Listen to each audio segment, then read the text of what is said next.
menos de 48 horas del acto correspondiente al Día de los Trabajadores 2019, de este miércoles, que será 1 de mayo, estamos recibiendo a quien será el orador central, Fernando Pereira. Fernando, presidente del PIT-CNT, bienvenido a Informe Capital. Muchas gracias, es un gusto estar con ustedes. Vamos a poner la introducción a la conversación que viene.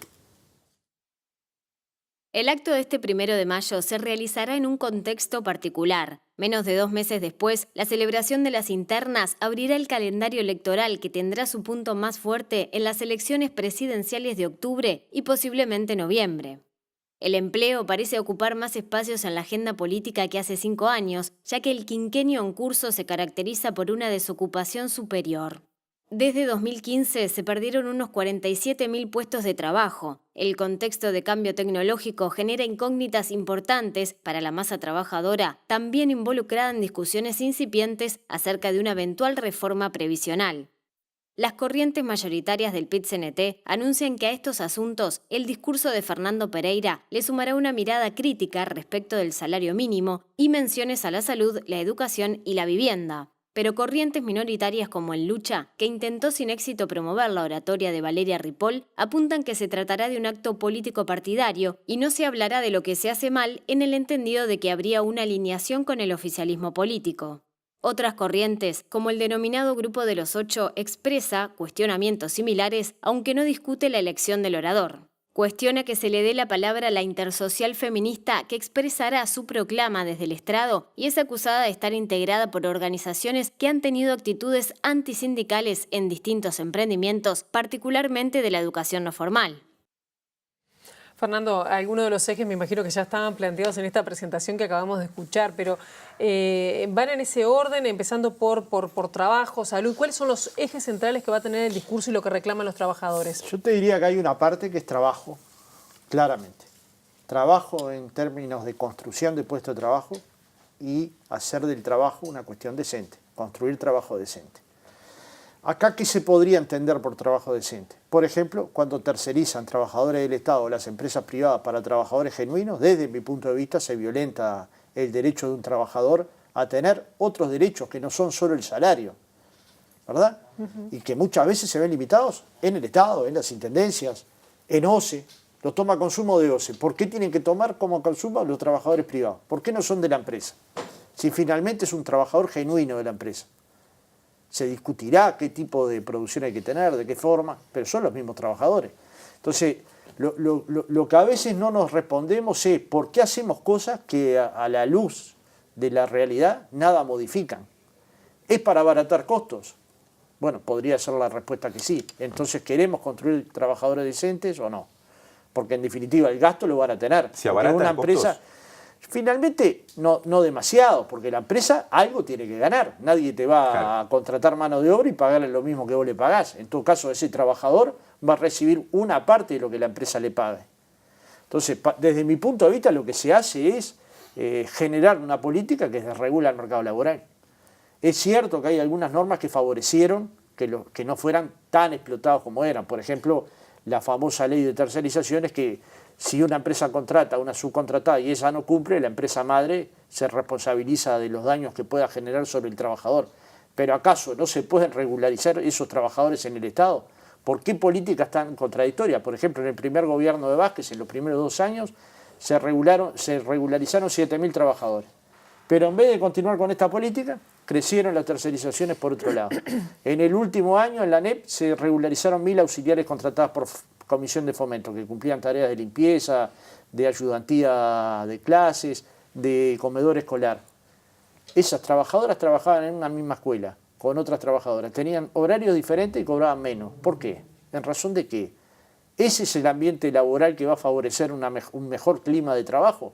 Y estas cosas hay que pensarlas todas a la luz de la centralidad de las personas en el mundo. Allí estuvo sentado la semana pasada el ministro de Trabajo, Ernesto Murro, y cuando le preguntamos en 3 oportunidades sobre el tema de cuánto ha caído en este último tiempo los lugares de trabajo, 47.000, él siempre lo ponía en el marco de los 15, de 3 gobiernos del Frente Amplio. ¿Cómo ves esto? Digo, se ha perdido calidad de salario, de condiciones de trabajo, pero también puestos de trabajo. No, se han perdido casi 47.000. Lo que pasa es que no es falso decir, ninguna de estas cosas son falsas.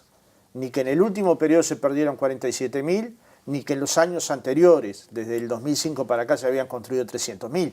Lo cierto que la construcción de 300.000 puestos de trabajo vio una caída de 47.000.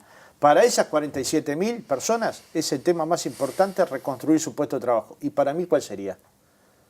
Dirigente de esos trabajadores. También reconstruir los puestos de trabajo. Y entonces acá es donde viene la discusión, porque nosotros damos debates como si fueran a pasar, pero creyendo que no van a pasar.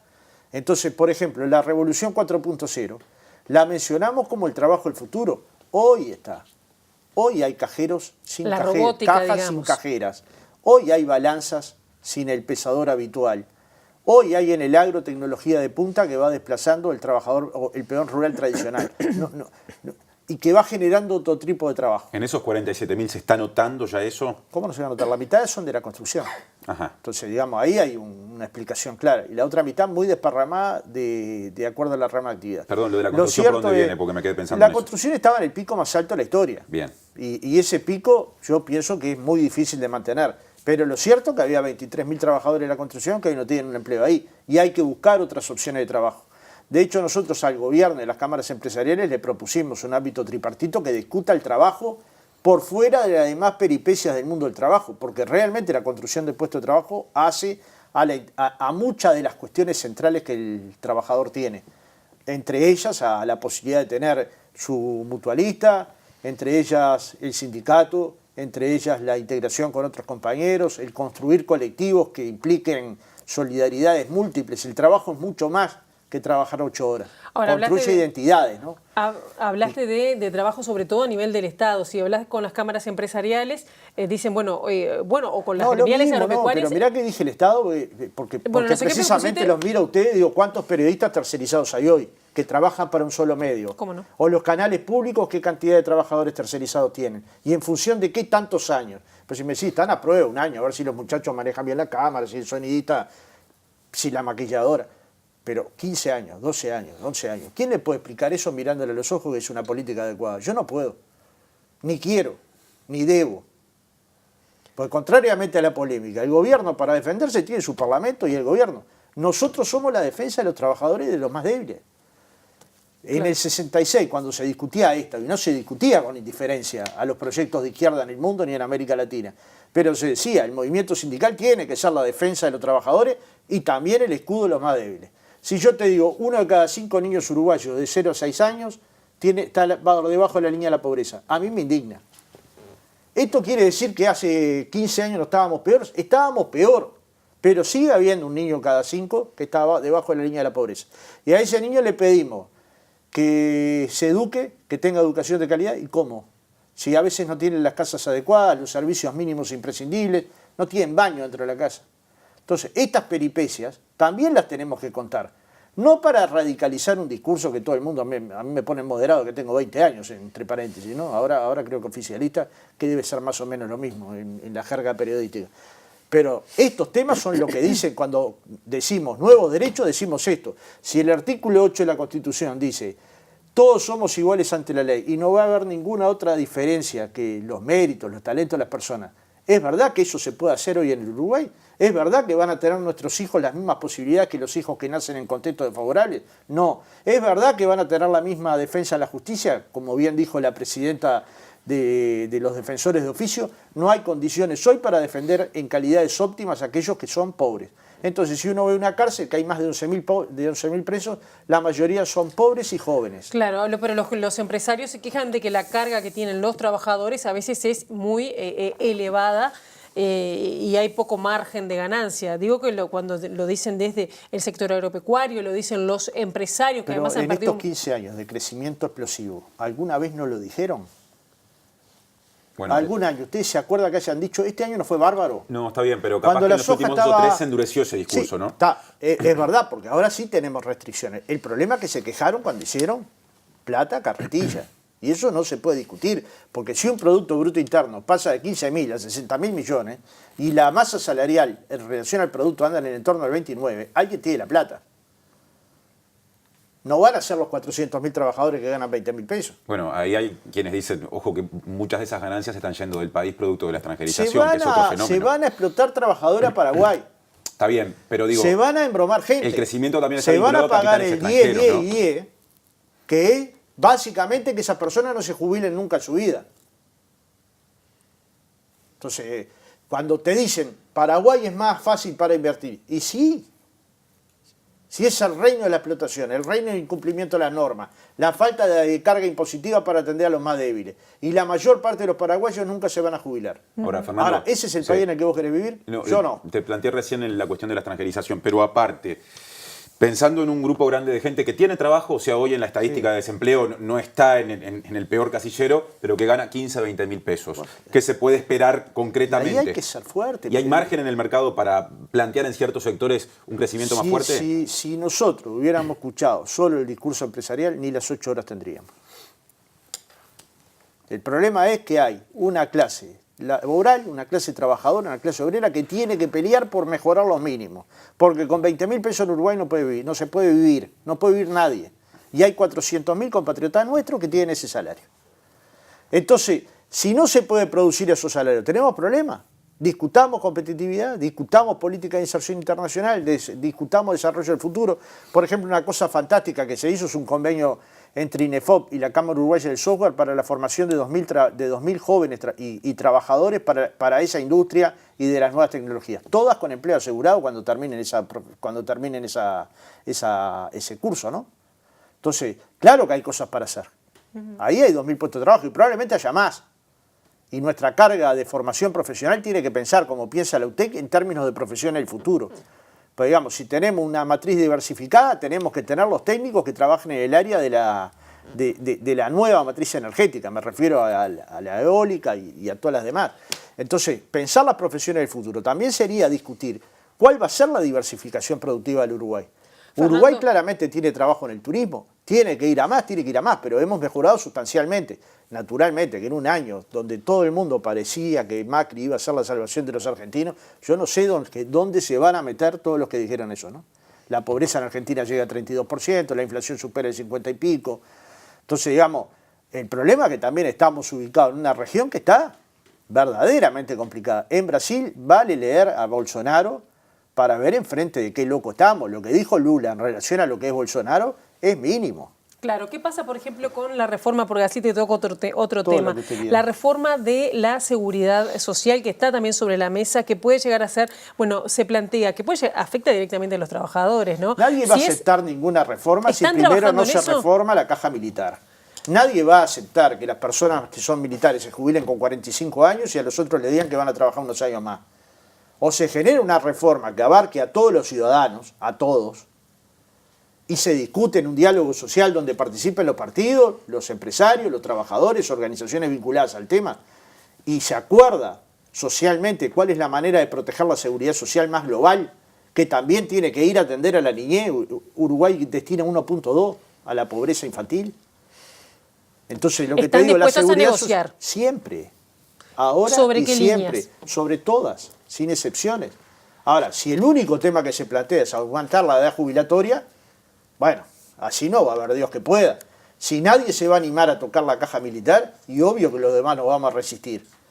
Porque si se tocó la caja bancaria, se tocó la caja profesional, se tocó el BPS, y resulta que cuando llegás a los militares, ¿No te gusta la reforma que se encaminó y que no se es aprobó? nada. O sea, eso nadie te lo va a decir. reforma. Sí, eso no es nada.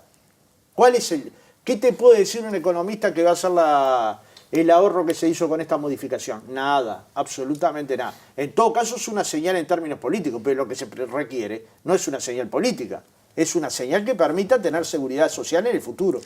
Y ha demostrado el sistema de la SAFAP que es fallido en todas partes donde se desarrolló. No hay un modelo con fines de lucro que haya funcionado. Entonces hay que discutir toda la seguridad social. No a la luz de los resultados electorales. Todos tendríamos que comprometernos antes que nos vamos a sentar. Nosotros tenemos un equipo especializado en el área de seguridad social, vinculado al equipo de representación de los trabajadores, que tiene propuestas para trabajar. Pero claramente desde que la persona nace hasta la persona fallece. Es decir, una estructura de protección social que abarque los aspectos sustanciales de la vida de la gente. ¿Y se puede ¿no? financiar desde el caso de Uruguay? Yo pienso que sí. Tenemos un problema de natalidad, claro.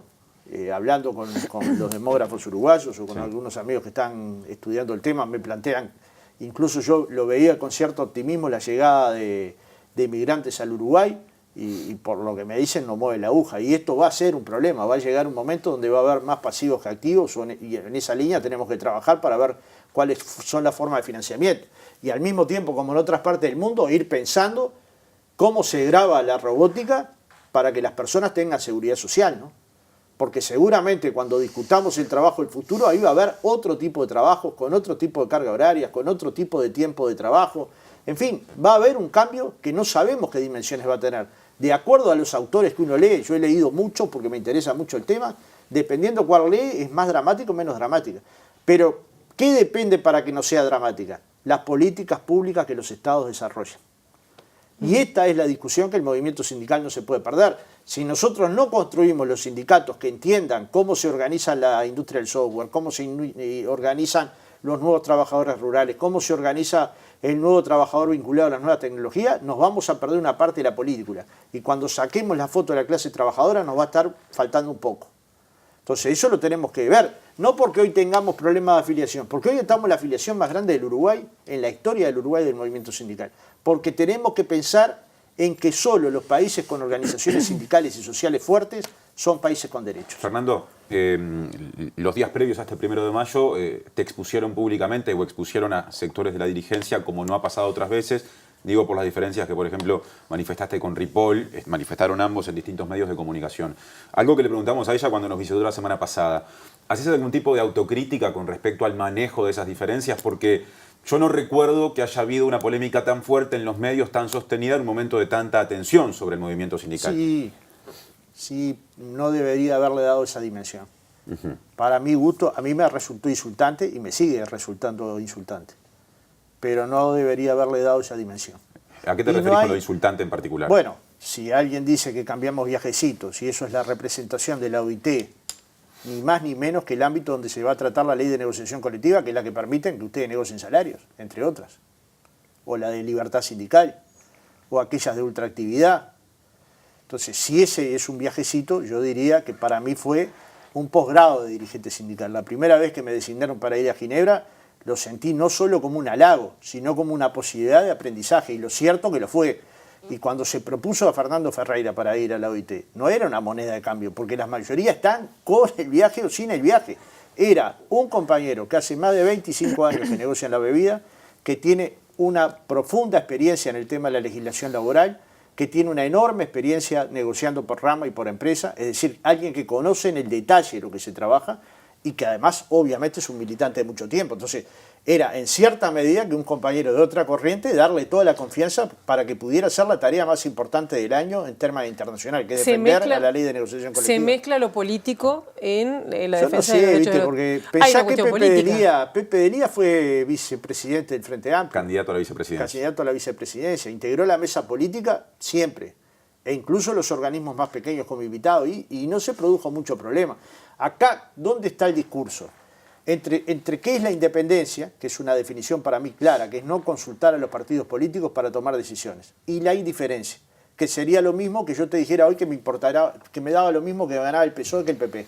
No me da lo mismo. La verdad, no me da lo mismo.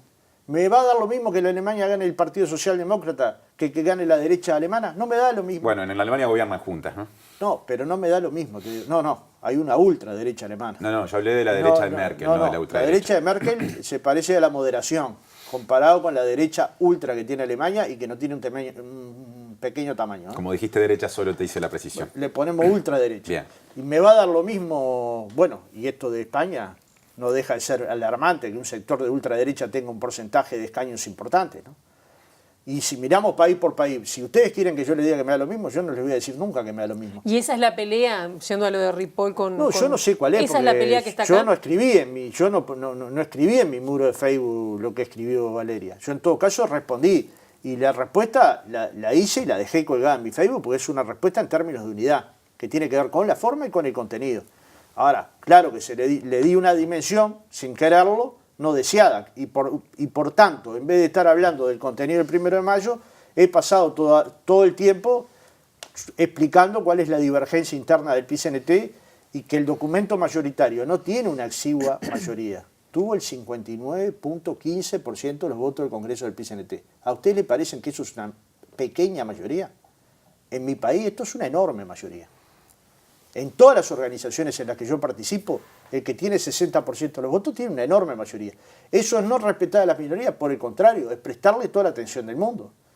Yo leo con atención lo que escriben los compañeros del SINTEP, leo con atención lo que escriben los compañeros de Lucha, a veces no me gusta. No es que no llamo a los compañeros para, si algo no me gusta, para decírselo, quédense tranquilos que antes de declarar lo primero que hice fue llamar a los compañeros, ¿no? Porque no me había gustado, pues me parecía, insisto, ofensivo, porque ustedes van a los actos del 1 de mayo, pero también leen el informe de relaciones laborales en la Católica. Este movimiento sindical le hizo 60 paros a un gobierno de izquierda, generales parciales y generales totales.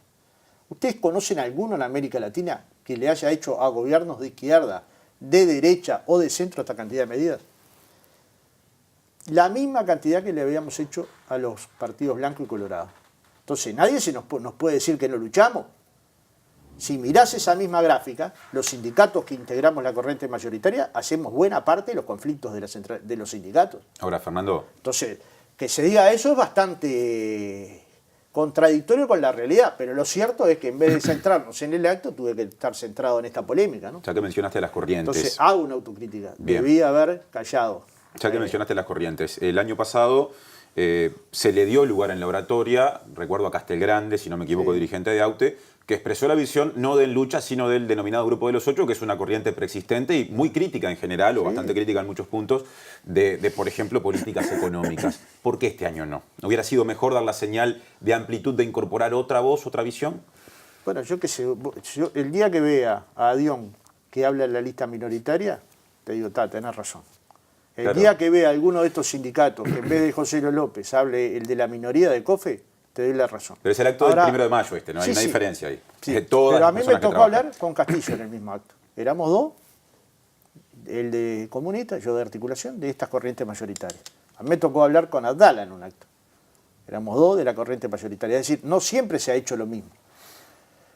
Va variando. ¿En función de qué? En función de lo que se cree que es clave para ese año. Acá se entendió que había que tener un discurso que la presidencia diera toda la posición del movimiento sindical, la dudada recientemente en un congreso. Si eso es acertado o no, lo dirá la historia. Porque la posibilidad del error existe. Nadie puede levantarse y decir, yo todo lo que he hecho a lo largo de mi vida lo he hecho sin inconveniente. Nadie debería decir, yo me puedo someter a que me pasen notas de archivo, porque yo he ido cambiando. Pero es que si no hubiera cambiado en 30 años, que sería un obstinado. Si nada de lo que me hubieran explicado mis compañeros o de lo que he debatido con mis compañeros no hubiera entrado en mi cabeza, es que sería un porfiado en un dirigente sindical.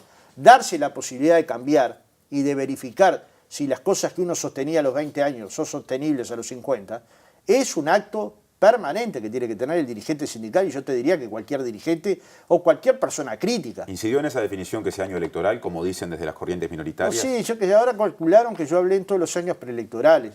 Yo, en verdad, hago poca política partidaria.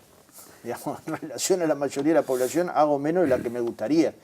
Pero no escondo mi pertenencia. Digamos, no vale esconder la pertenencia. Pero reconozco que he formado listas con miembros del Partido Nacional, con miembros del Partido Colorado. Dentro de mi sindicato fue secretario general de la lista que yo integraba miembros del Partido Nacional. Entonces no es un problema de partidos. En los sindicatos se defienden trabajadores.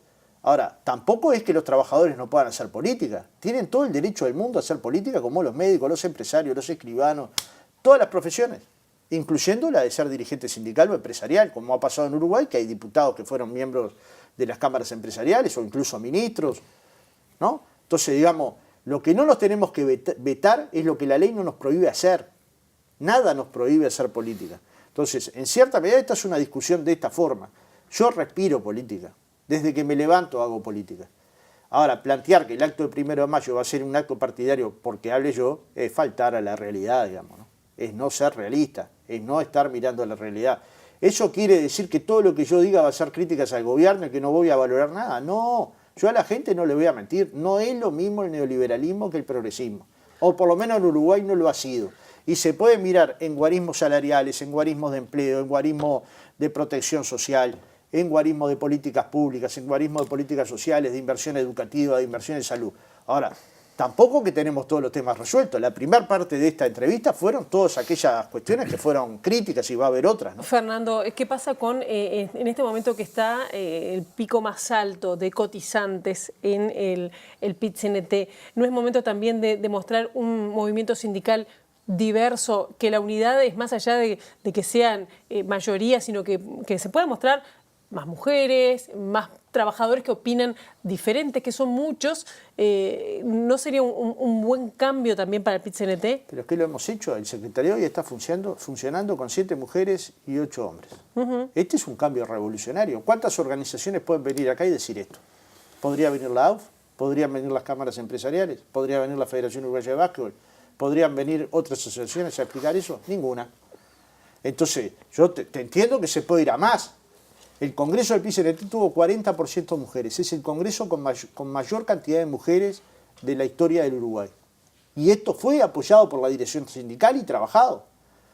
El año pasado habló Abigail y este año se entendió que podía ampliarse eso a una base social más importante, más grande, ¿no? Que es la intersocial feminista, que la integra el PIT-CNT, pero que la integran otras decenas de organizaciones. Tenemos que cerrar, Fernando, pero ahí mencionaste la intersocial, que también ha despertado críticas de algunas de las otras corrientes porque se dice es policlasista, es decir, integra mujeres asalariadas, pero también mujeres que a veces tienen empresas. Y se ha cuestionado en particular que la integran un par de organizaciones, El Paso y El Abrojo, que se dice que tienen políticas de contratación que no son las ideales. ¿Qué respuesta breve nos puedes dar? No, breve ninguna. Bueno, pero nos queda poquito tiempo. Se valora el mayor poder de síntesis. Ahí va, eso vale. Digamos, hay un planteo concreto de SINTEP que nosotros lo vamos a trabajar después del 1 de mayo. Nosotros coordinamos con muchas organizaciones que no son enteramente clasistas. De hecho, el Congreso del Pueblo que dio formación a la CNT tenía 700 organizaciones. Muchas de ellas pequeños productores, pequeños comerciantes. ¿Me explico? Que era un Congreso policlasista y lo fue. Ahora, también tenemos otras coordinaciones que en su momento son organizaciones vinculadas a la clase, pero también en otros momentos funcionan como contratantes, ¿no? Entonces, claro que es un debate, pero este es un debate muy de ideas, donde se tiene que parar el movimiento sindical. Para la mayoría, que fue la que resolvió, en la política de alianzas más amplias posibles, no solo en el tema de género y de mujer, porque acá se trata de violencia, pero también se trata del techo de cristal, también se trata de la inequidad en el trabajo, también se trata del abuso sexual, también se trata de la violencia doméstica. También en el tema de derechos humanos, donde coordinamos con 20 organizaciones en el Observatorio Luz Ibarburu. También se trata de coordinar en materia de salud laboral, que coordinamos con otra cantidad de organizaciones para tratar el tema de droga en el mundo del trabajo, etcétera, etcétera, etcétera. Si vos mirás cada área del movimiento sindical, trata de ampliarla. En vivienda trabajamos activamente con FUCBAN, con los deudores del Banco Hipotecario, y en muchos momentos con FECOBI. Es decir, no tenemos una mirada que termina dentro del movimiento sindical, y para construir nuestras políticas hablamos con los académicos, hablamos con la gente de la cultura, hablamos con la gente que está generando conocimiento, hablamos con la universidad y con la universidad técnica. Es decir, tratamos de construir el conocimiento a partir del conocimiento que otros construyen. Esta es una polémica seria la que ha planteado el SINTEP, y con esa seriedad hay que darla. En primer lugar, para resolver un problema laboral, si es que lo hay, para resolverlo. Pero en segundo lugar, para ver si la política de alianza que el movimiento sindical tiene que seguir teniendo es la que yo estoy planteando u otra. Pero siempre es una política sensata, digamos, hacia dónde vamos. Para mi gusto, el movimiento sindical logra más avances cuanto más rodeado esté por la sociedad. Bien. Y esa sociedad es muy plural y analiza cada tema en particular. Entonces, digamos, que la clase trabajadora sea una parte de esa clase social permitió avanzar, por ejemplo, nuevos derechos, en la agenda de nuevos derechos. Si uno piensa en el matrimonio igualitario, si uno piensa en la legalización de la marihuana, si uno piensa en el avance que ha significado algunas de las leyes como la ley trans, claro que solo no hubiéramos podido. Y sin el impulso de estas organizaciones no hubiéramos podido. Pero si pensamos en los cincuentones, sin la alianza con los trabajadores de cincuentones, de otras organizaciones de la seguridad social, de los propios compañeros de ONASPU con el que trabajamos el tema de la seguridad social, tampoco hubiéramos avanzado lo suficiente. Solos, todos juntos somos pocos. Fernando. O sea, separados mucho más. Muchas gracias. A las órdenes. Y bueno, esperamos tu discurso el miércoles. Gracias.